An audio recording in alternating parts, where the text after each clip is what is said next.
নমস্কার বন্ধুরা, অনুভা রান্নাঘরে সবাইকে স্বাগত জানাচ্ছি।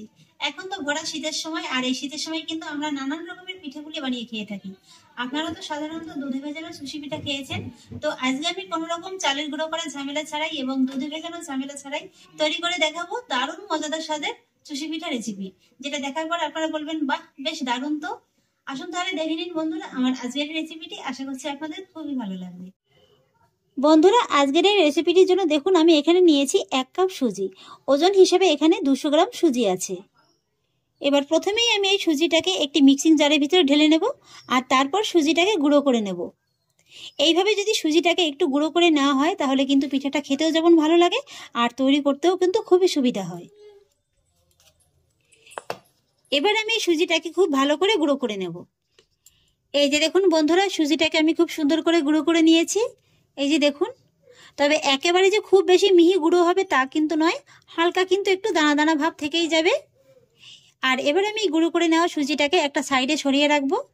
আর এবার বন্ধুরা আমি সুজিটাকে রান্না করে নেব, আর সেই জন্য গ্যাসের পরে একটি কড়াই বসিয়ে দিয়েছি।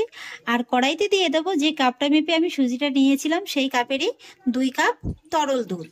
এখানে কিন্তু দুধটাকে আমি আগে একটু জাল করে নিয়েছিলাম।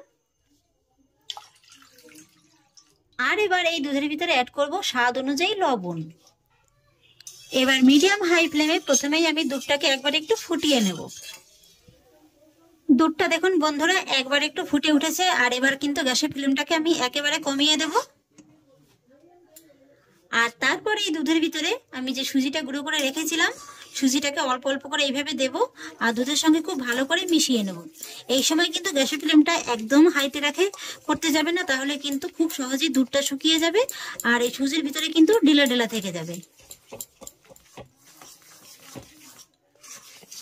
এইভাবেই অনবরত নেড়েচেড়ে আমি সুজিটাকে খুব সুন্দর করে রান্না করে নেব। তবে খেয়াল রাখবেন সুজির এই ডোটা যেন খুব বেশি নরম না থেকে যায়, এটা কিন্তু একটু শক্ত শক্ত করেই তৈরি করে নিতে হবে। প্রায় 10 মিনিটের মতো সময় নিয়ে আমি সুজির ডোটিকে খুব সুন্দর করে রান্না করে নিয়েছি। এই যে দেখুন, এটা কিন্তু একেবারে ঠিকঠাক ভাবে তৈরি হয়ে গেছে। কড়ার গাটা একেবারে খুব সুন্দরভাবে কিন্তু ছেড়ে ছেড়ে দিয়েছে। তবু আপনাদের বোঝার সুবিধার্থে আমি আরেকটি উপায় আপনাদের দেখিয়ে দিচ্ছি। এই যে ডো থেকে সামান্য একটু নিয়ে নেবেন। এই যে দেখুন, হাতে কিন্তু খুব সহজেই একেবারে গোল করা যাচ্ছে। এই যে দেখুন, তারপরে যদি দেখেন যে এইভাবে একটু ঘষা দিলেই খুব সহজেই একেবারে চুষি পিঠার মতো হয়ে যাচ্ছে, তাহলেই বুঝবেন যে ডোটি একেবারে পারফেক্ট ভাবে তৈরি হয়ে গেছে। এবার আমি গ্যাসের ফ্লেমটাকে অফ করে দেব, আর তারপর এই ডোটিকে একটি থালায় নামিয়ে নেব। আর তারপর ডোটিকে নামিয়ে হালকা করে একটু ঠান্ডা করে নেব। এটা কিন্তু খুব বেশি যে ঠান্ডা করে নিতে হবে তা কিন্তু নয়, হালকা করে একটু ঠান্ডা করে নিলেই হয়ে যাবে। ডোটি হালকা ঠান্ডা হয়ে গেছে, আর এবার আমি হাতে 1 চামচের মতো ঘি নিয়ে এই ডোয়ের উপর থেকে এইভাবে লাগিয়ে খুব ভালো করে ডোটিকে মেখে নেব। এখানে আপনারা ঘিয়ের পরিবর্তে কিন্তু সাদা তেল দিয়েও সুজিটাকে মেখে নিতে পারেন, তবে সুজিটাকে কিন্তু খুব সুন্দর একেবারে মসৃণ করে মেখে নিতে হবে, কোনো রকম চালের গুঁড়ো করার ঝামেলা ছাড়াই। আর তাছাড়া দুধে রান্না করারও ঝামেলা ছাড়াই মাত্র 1 কাপ সুজি দিয়ে যে এত সুন্দর সুজি পিঠা তৈরি করা যায়, আপনারা কিন্তু এই রেসিপিটি না দেখলে বুঝতেই পারবেন না। এই যে দেখুন বন্ধুরা, কথা বলতে বলতে আমি সুজির ডোটিকে খুব সুন্দর করে একেবারে মেখে নিয়েছি। আশা করছি নিশ্চয়ই দেখে বুঝতে পারছেন যে এটা কতটা মসৃণ করে আমি মেখে নিয়েছি। এই যে দেখুন, আর এবার আমি ডো থেকে সামান্য একটু পরিমাণে নিয়ে নেব, আর বাকি ডোটাকে এইভাবে একটা ভেজা সুতির কাপড় দিয়ে ঢেকে রাখবো। এতে করে উপরটা শুকিয়েও যাবে না, আর ডোটি খুব সুন্দর একেবারে সফট থাকবে। আর এবার দেখুন বন্ধুরা, পিঠাগুলো তৈরি করার জন্য আমি নিয়েছি এরকম একটা রুটি বেলার কাঠের পিঁড়ি, আর সেই সঙ্গে নিয়ে নিয়েছি একটি স্টিলের থালা। এবার আমি কাঠের পিঁড়িটার উপরে সামান্য একটু চালের গুঁড়ো ছড়িয়ে দেবো, এতে করে পিঠাগুলো তৈরি করতে খুবই সুবিধা হবে। আর তারপরে এই যে ডোটি আমি নিয়ে নিয়েছি সেই ডোটিকে এইভাবে একটু প্রথমে হাতের সাহায্যে লম্বা করে নেব, তারপরে এইভাবে পিঁড়ির পরে রেখে লম্বা করে নেব। এইবার আমি আপনাদের পিঠাগুলো তৈরি করে দেখিয়ে দিচ্ছি, খুবই সহজ কিন্তু তৈরি করা। এইভাবে সামান্য একটু এই যে আঙুলের মাথায় করে কেটে নেবেন। এই যে দেখুন, খুবই সামান্য একটু। তারপরে এইভাবে হাতের সাহায্যে একটু ঘষে নিলেই কিন্তু খুব সুন্দর একেবারে পিঠাটা তৈরি হয়ে যাবে।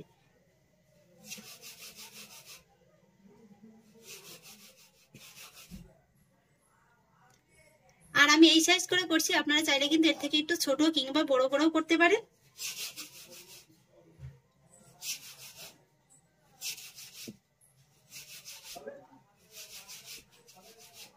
তৈরি করা কিন্তু খুবই সহজ, যে কেউ কিন্তু একবার দেখলে খুব সহজেই বানিয়ে ফেলতে পারবেন।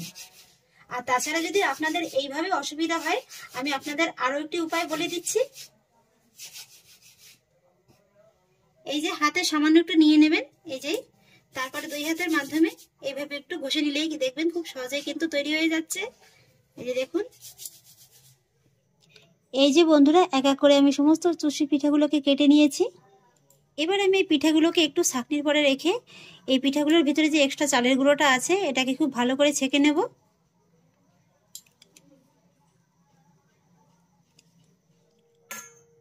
তারপরে অন্য একটি পাত্রে রেখে দেব।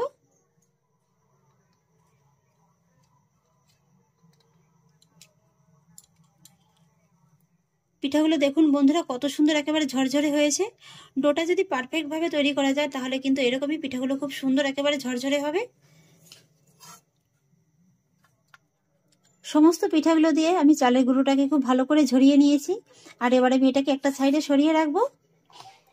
এবার দেখুন বন্ধুরা আমি গ্যাসের পরে আবারও কড়াইটিকে বসিয়ে দিয়েছি। আর কড়াইতে দিয়ে দেবো সাদা তেল। মিডিয়াম আঁচে তেলটাকে খুব ভালো করে গরম করে নেব। তেলটা খুব ভালোভাবে গরম হয়ে গিয়েছে। আর এবার আমি তেলটাকে কড়ার গায়ে খুব ভালো করে একবার লাগিয়ে নেব। আর এবার এই তৈরি করে নেওয়া পিঠাগুলো থেকে অল্প কিছুটা পরিমাণে তেলের ভিতরে দিয়ে দেব। বন্ধুরা এই পিঠাগুলো ভাজতে কিন্তু একদমই সময় লাগে না। মিডিয়াম আঁচেই জাস্ট 2 থেকে 3 মিনিটের মতো ভেজে নিলেই কিন্তু হয়ে যাবে। এর কালারটা কিন্তু একদমই চেঞ্জ করা যাবে না, কালারটা কিন্তু এরকমই সাদাই রাখতে হবে। এই যে দেখুন কত সুন্দর পিঠাগুলো ভাজা হচ্ছে। পিঠাগুলো ভাজা হয়ে গেছে, গরম তেল থেকে তুলে নেব।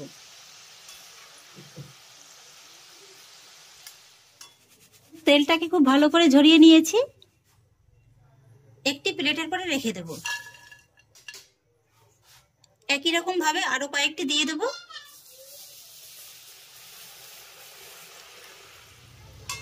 আমার এই পিঠাগুলোও ভাজা হয়ে গেছে, তুলে নেব।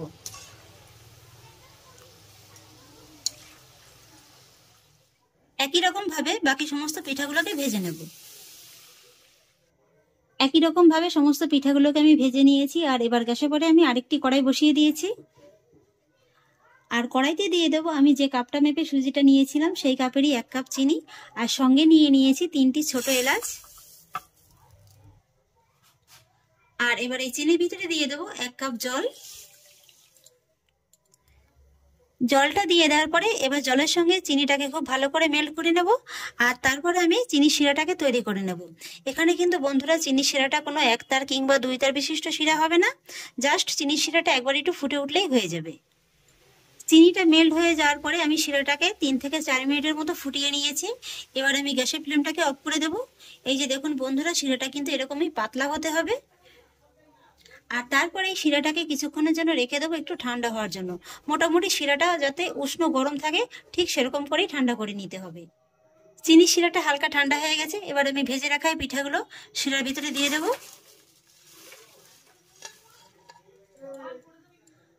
আলতো হাতে একবার শিরার সঙ্গে পিঠাগুলোকে খুব ভালো করে মিশিয়ে নেব।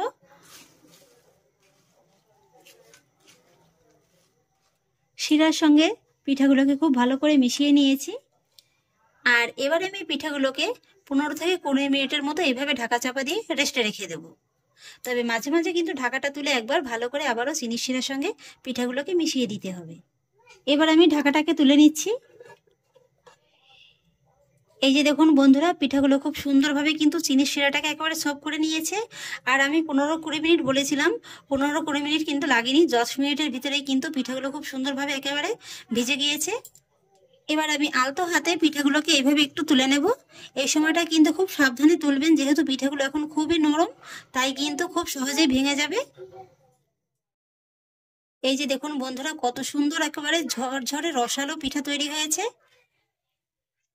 আর তারপর দেখার একটু সৌন্দর্যের জন্য উপর থেকে ছড়িয়ে দেবো সামান্য একটু পেস্তা কুচি। এটা কিন্তু সম্পূর্ণই অপশনাল, হাতের কাছে না থাকলে না দিলে কোনো অসুবিধা নেই।